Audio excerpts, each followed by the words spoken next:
Hello everyone, एक बार फिर आप सभी का स्वागत है इस यूट्यूब चैनल पर।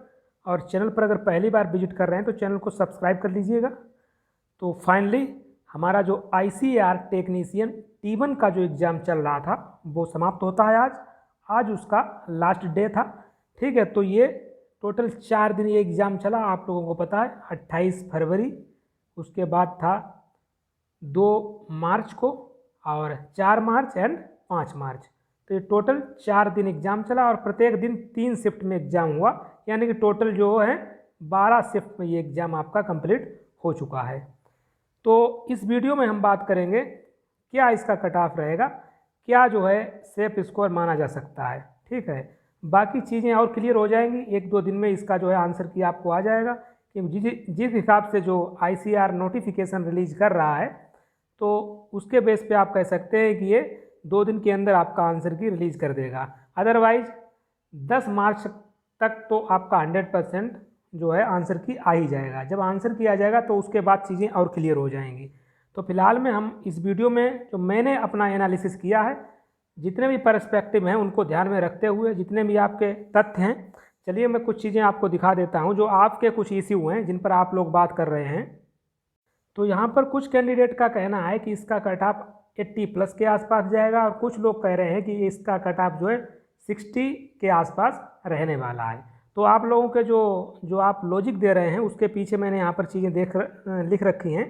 जैसे आप लोगों का जो पहला जो लॉजिक है इसके पीछे कि ज़्यादा कट ऑफ रहेगा, सबसे पहला लॉजिक आप दे रहे हैं कि जो कैंडिडेट हैं बहुत ज़्यादा हैं, 15 लाख प्लस, 15 लाख से जो ज़्यादा कैंडिडेट ने इस एग्ज़ाम में पार्टिसिपेट किया है। दूसरा आपका लॉजिक है पोस्ट कंपैरिजन में बहुत कम है, 15 लाख कैंडिडेट किसी भी एग्ज़ाम में पार्टिसिपेट हो रहे हैं और उसके रिगार्डिंग जो पोस्ट की बात करेंगे सिर्फ 641 पोस्ट हैं। तो ये भी बिल्कुल आपकी बात सही है। तीसरे नंबर पर आप लोग अपना बता रहे हैं कि इसमें उन लोगों को ज़्यादा प्रॉफिट हुआ है अगर IAS PCS का जो सिविल का प्रिपरेशन कर रहे हैं तो उनको यहाँ पर काफ़ी जो है चीज़ें प्रॉफिट मिला है, क्योंकि GS जो है यहाँ पर स्टेटमेंट टाइप का आया है। तो आप लोग कह रहे हैं कि यहाँ से जो है इनको काफ़ी प्रॉफिट मिला है। मैं एक बात आपसे कहता हूँ, ये सभी आपके जो भी ये आपके लॉजिक हैं ये एक तरफ कर दीजिए और पेपर का लेवल एक तरफ कर दीजिए। आप समझ रहे हैं ना? अगर आपने पेपर दिया है, मैंने भी आप ही लोगों से जो है फीडबैक के हिसाब से मैं ये चीज़ें बोल रहा हूँ। तो जो पेपर का लेवल है, कुछ कैंडिडेट जो मेरे फ्रेंड सर्किल में हैं वो CGL मेंस भी देते हैं, ठीक है, और उनका CBT 1 में स्कोर की बात करेंगे 85, एक पैट होता है यूपी की तरफ से उसमें 88। वो भी ये कह रहे हैं कि अगर इसमें 50 अगर आप क्वेश्चन सही करते हैं तो आप बहुत कुछ कर रहे हैं। ठीक है, तो आप समझ रहे हैं ना क्या पेपर का लेवल। तो तभी मैं आपसे कह रहा हूँ कि ये जो चीज़ें हैं, जो भी आप यहाँ पर ये चीज़ें बता रहे हैं, इनको आप एक तरफ कर दीजिए और पेपर का लेवल, मतलब वो लोग कह रहे हैं कि आज तक मैंने ऐसा पेपर दिया ही नहीं, CGL मेंस दिया है, CBT 1 भी दिया है और भी एग्ज़ाम दिए हैं, लेकिन लाइफ में इस तरीके का पेपर मैंने कभी नहीं दिया है।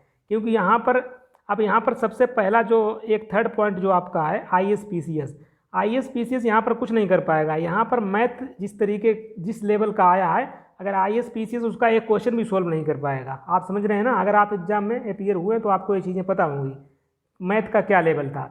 10 क्वेश्चन करने में ऐसी तैसी लड़कों की हो रही थी, क्योंकि समय तो लिमिटेड है, 1.5 घंटे है, उसमें आपको 75 क्वेश्चन वो भी करने हैं। और मैथ को अगर देखा जाए, जो मैथ का लेवल है उसके लिए 1.5 घंटे कम पड़ जाएंगे। इस लेवल का इतना कैलकुलेटिव जो मैथ है इस एग्जाम में पूछा गया है। ठीक है, और भी बात करेंगे, जैसे ये 4 सेक्शन थे, science, social science, GK current और मैथमेटिक्स। मैथ का तो अलग ही छोड़ दीजिए, इसका तो लेवल कुछ अलग ही तरीके का आया है। ठीक है, और भी आप ये सेक्शन देखेंगे, साइंस चाहे सोशल साइंस में जो पहले जो लोग प्रिडिक्ट कर रहे थे कि 1 लाइनर क्वेश्चन आएगा, अगर 9th 10th का जो भी NCERT वगैरह पढ़ा है तो वहाँ से आप जो है कर सकते हैं 1 लाइनर पढ़ के।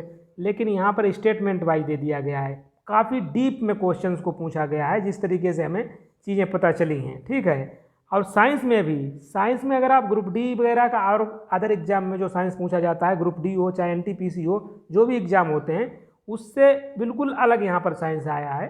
9th 10th से रिलेटेड जो साइंस रहते हैं ना, न्यूमेरिकल बेस्ड साइंस जिसको बोलते हैं, न्यूमेरिकल हो गया, ठीक है।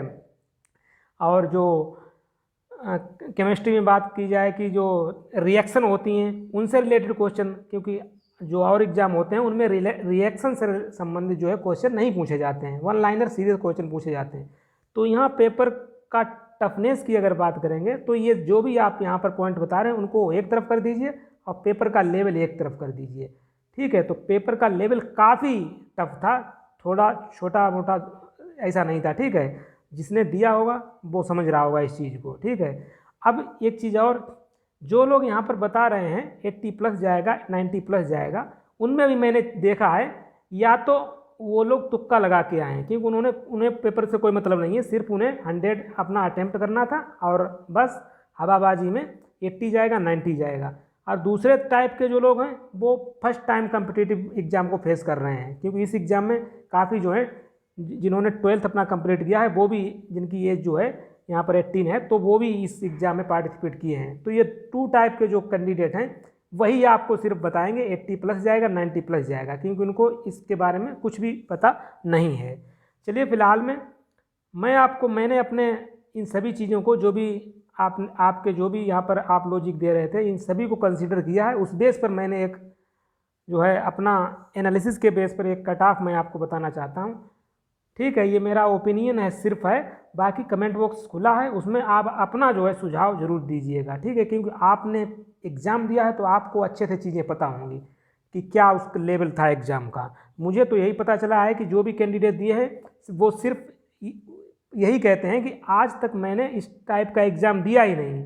बहुत से एग्ज़ाम दिए हैं, 3-3 4-4 साल से लोग प्रिपरेशन कर रहे हैं, लेकिन इस टाइप का एग्ज़ाम मैंने कभी नहीं दिया है। जहाँ पर मैथ की बात करेंगे, जैसे जब भी किसी पेपर को जब आप सॉल्व करते हैं तो पहली बार में जो है जब आप पेपर को शुरुआत से लास्ट तक जाते हैं तो आपके जो भी क्वेश्चन आप सही करते हैं तो वो आपके बिल्कुल सेफ हो जाते हैं। जैसे पहली बार में आपने 50 क्वेश्चन अटेम्प्ट किए तो आपके दिमाग में एक ये रहता है कि हाँ 50 तो आपके कंप्लीट है, बिल्कुल सही हैं। आप चलिए दोबारा फिर शुरू करते हैं, शुरुआत से चलते हैं, जो भी क्वेश्चन हमने स्किप किए थे, ठीक है। लेकिन इस पेपर में शुरुआत से जब कैंडिडेट बोल रहे थे कि जब शुरू कर रहे थे, जब अंत तक जा रहे थे तो 40% भी हम श्योर नहीं थे कि 40% मेरा क्वेश्चन यहाँ पर सही है, ठीक है। तो इस लेवल का एग्ज़ाम है ये, 10th लेवल सिर्फ कहने का है। चलिए मैं आपको दिखा देता हूँ जो मैंने अपने बेस पे चीज़ों को एनालिसिस करके जो कट ऑफ बताया है। बाकी आप कमेंट बॉक्स में अपना फीडबैक जरूर दीजिएगा कि क्या आपके हिसाब से क्या रहने वाला है। चलिए मैं आपको दिखाता हूँ वो चीज़ें। तो मेरे हिसाब से मैंने अपने जो है एनालिसिस के बेस पे ये कट ऑफ मैं बता रहा हूँ। जैसे जनरल का यहाँ पर कट ऑफ जो जाएगा मेरे हिसाब से, क्योंकि जब आंसर की आ जाएगी तो चीज़ें और क्लियर हो जाएंगी, क्योंकि अभी तो सब हवाई चल रहा है, ठीक है। तो जनरल का मेरे हिसाब से जाएगा 63 to 67 के बीच रहेगा, ठीक है। बाकी आप कमेंट बॉक्स में बताइएगा ज़रूर कि क्या ये प्रेडिक्शन कहीं आसपास हो रहा है कि नहीं। जो भी ये कट ऑफ मैं बता रहा हूँ, मैं ये भी एक चीज़ आपको बता देता हूँ, मेरे हिसाब से इससे ऊपर तो जाएगा ही नहीं। मैंने जो ये कट ऑफ डिसाइड किया ये काफ़ी मतलब ऊपर डिसाइड किया है, इससे ऊपर जाने की संभावना 1% भी नहीं है मेरे हिसाब से। बाकी आप अपना बताइएगा। तो जनरल के हिसाब से 63 to 67 जो है इसका कट ऑफ रहेगा, और AWS में 62 to 65, और OBC कैटेगरी में ये रहेगा 59 to 62, और SC कैटेगरी में रहेगा 57 to 60, एंड ST कैटेगरी में 55 to 58। मेरे हिसाब से ये कट ऑफ रहने वाला है, ठीक है। बाकी आप कमेंट बॉक्स में बताइएगा ज़रूर क्या है। इस तरीके का जो भी मुझे फीडबैक मिला है उस बेस पर मैंने ये चीज़ें एनालिसिस करके ये मैं आपको बता रहा हूँ। और आपने एग्ज़ाम को फेस किया है तो आप बेहतर तरीके से बता सकते हैं कि किस टाइप का क्वेश्चन आया, कि क्या लेवल जो लोग बता रहे हैं काफ़ी टफ तो था, क्योंकि एक कैंडिडेट झूठ बोल सकता है, 2 बोल सकते हैं, अब सभी तो नहीं बोलेंगे। जो काफ़ी दिनों से प्रिपरेशन कर रहे हैं 2-3 सालों से, वो जब एक ये बात कह रहे हैं कि आज तक मैंने इस टाइप का पेपर ही नहीं दिया, तो इस बेस पर आप क्या कहेंगे? इस बेस पर तो आप यही कहेंगे कि पेपर काफ़ी टफ था। और मैथ की तो आप बात ही छोड़ दीजिए, बोल रहे हैं कि मैंने कुछ कैंडिडेट हैं जिन्होंने फिजिकल मैथ्स दिया है लेकिन इस टाइप का बोल रहे मैथ मैंने नहीं देखा है, ठीक है, जहाँ पर 10 क्वेश्चन करने में ऐसी तैसी हो रही है, ठीक है। तो चीज़ें जो भी थी मैंने आपको यहाँ पर बता दी हैं, ठीक है। कमेंट बॉक्स में आप ज़रूर अपना बताइएगा, क्योंकि आप लोगों ने एग्ज़ाम को फेस किया तो आप बेहतर तरीके से बता सकते हैं क्या है। बाकी ये मेरा है, और एक बार फिर मैं बता दूँ, ये जो भी मैंने यहाँ पर चीज़ें बताई हैं वो मैंने काफ़ी ऊपर लेके बताई हैं, मतलब इससे ऊपर जाने की संभावना है ही नहीं, ये मैं बता रहा हूँ। ठीक है, ये काफ़ी ऊपर बिल्कुल मतलब टॉप लेवल पर लेके मैंने ये चीज़ें बता रहा हूँ। मैं जनरल 63 to 67 से ऊपर जाएगा ही नहीं, कम हो सकता है। ठीक है, EWS ये, और OBC में 59 to 62 और SC में 57 to 60। तो ये हमारे हिसाब से रहने वाला है आपका कट ऑफ। बाकी आप कमेंट बॉक्स में ज़रूर बताइएगा वीडियो कैसा लगा, हमें बताइए, और वीडियो को लाइक कर दीजिएगा। चलिए हम नेक्स्ट वीडियो में मिलेंगे। Thank you.